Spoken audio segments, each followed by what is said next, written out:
I'm Filipa. I'm 27.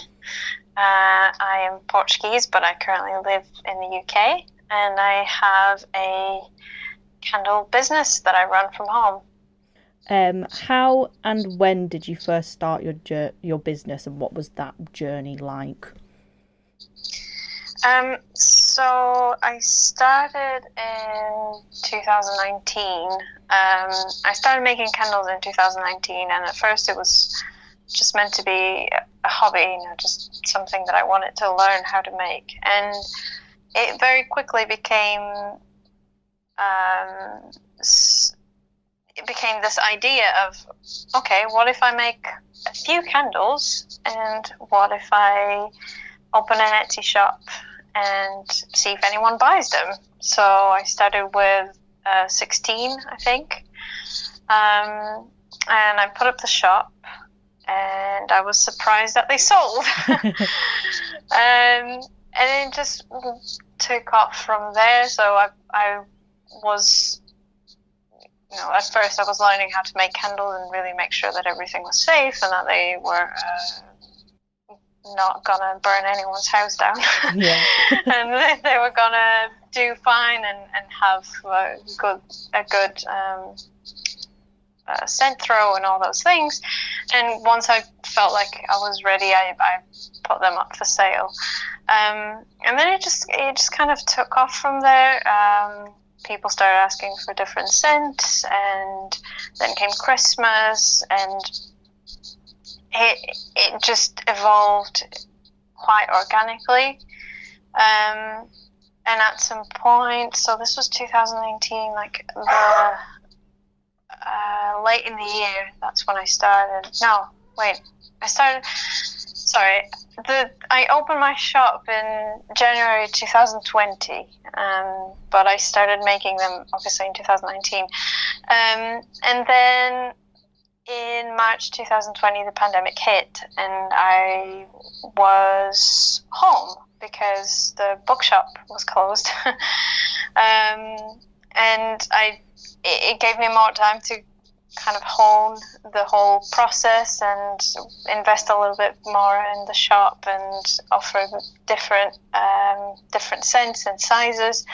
And it also became a bit of a necessity, really, to have that extra income that was not coming in as steadily, because I was on furlough, I guess. Yeah. So I wasn't really being paid the same as I would have been if I was working. Have you ever had any doubts or worries about running your own business? Yeah, so when I started it, I didn't really have any expectations, because I really just made a handful of them, and well, not a handful, there was 16, but I made 4 of each, and I said to myself, it's fine if they don't sell, because I'll just give them to, people at Christmas or something. So I didn't really have any expectations, and I was quite surprised when they sold.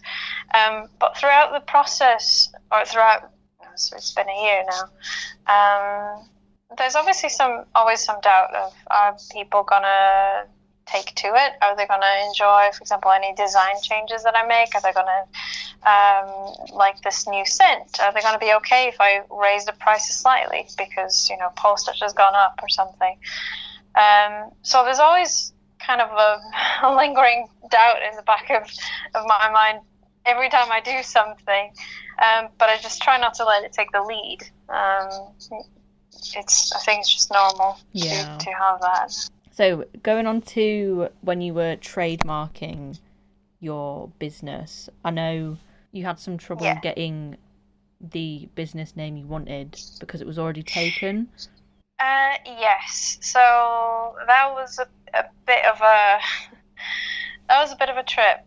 So you can look up the trademarks on the Gov website, see what is registered, and what they say is you shouldn't have a name that is very similar to another already existing name if you sell the same kind of product.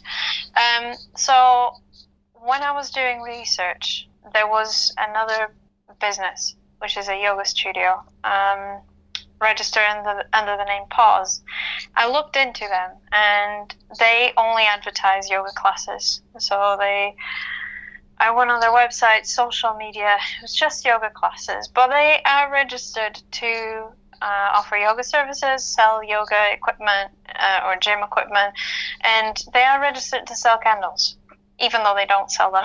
Right. And this is something that they've registered in 2017, so they must have at some point, but then they stopped. Yeah. I mean, they don't actively sell it. And the name was, it's the same word as Pause, but the spelling was different. They have a completely different logo, of course. So I got in touch with them when I applied to register, because they got back to me and said, look, we can try and pass you on to the next step, but there's a business that is similar to yours in the sense that they are registered to sell candles and they have a similar name, so they might go against you, and if they do, because they are already registered, then you'll lose. So I contacted the business, and I explained the situation. I asked if they were going to oppose to it, and it, you're not selling it, so why are you claiming the name? And they were quite rude, which was a bit of a slap in the face, because I come from a yoga background. I'm a yoga teacher, so I kind of expected, I don't know, people to be a little, in that industry, to be a little bit more thoughtful. But, it's an industry like any other. It doesn't mean anything. And they were quite rude, and I ended up just withdrawing the application. And unfortunately, even though I complained about it, you cannot get the money that you have to pay to apply. So you have to pay £170 to apply for one trademark on one category, and if someone opposes to it, or if you decide to withdraw it, you don't get your money back. Oh gosh. But I was gonna lose it anyway because they were gonna oppose to it. So but you live and you learn, and it was a bit of a blow. Obviously, it's not £170 for a small business. It's not. It's not just pocket change. Yeah. But surely next time, I'll make sure they won't happen again. Yeah. Since then, what kind of steps have you taken to kind of overcome that, and how has it made you feel and stuff?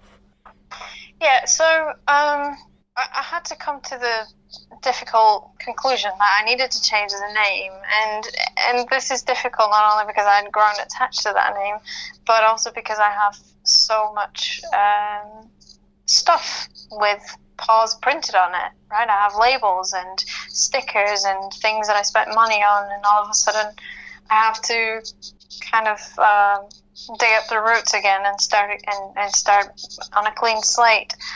So it's not just the money that you lose on the application, it's also the money that you then have to invest in rebranding, and the money that you lose on equipment that you're not going to be able to use.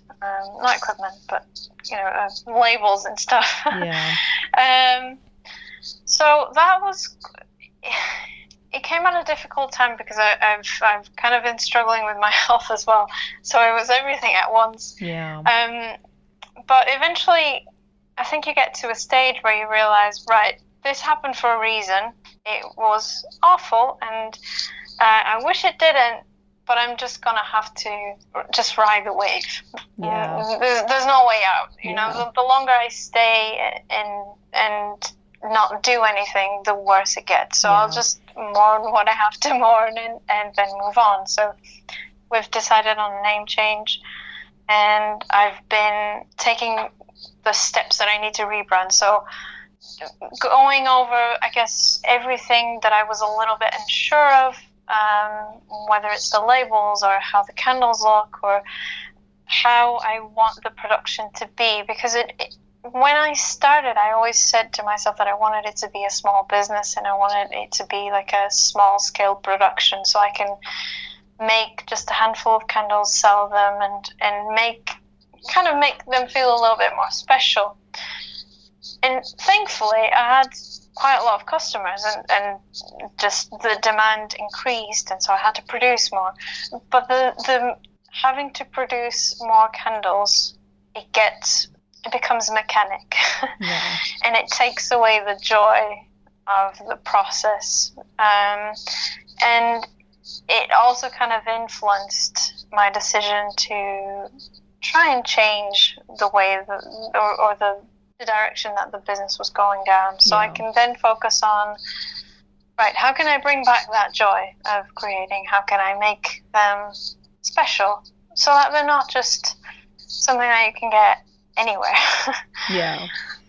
And just to finish, what are your hopes for the future of your business? So I think, really, ideally, I'd just be doing that full time, and have someone else or a small team of people employed, and just do that full time, because I really do enjoy it, and I don't see myself going down any other path. There's other things that I want to incorporate into the business, and I'm studying to be a herbalist, so I want that to then kind of merge in with a brand, and hopefully offer different products as well, not just candles.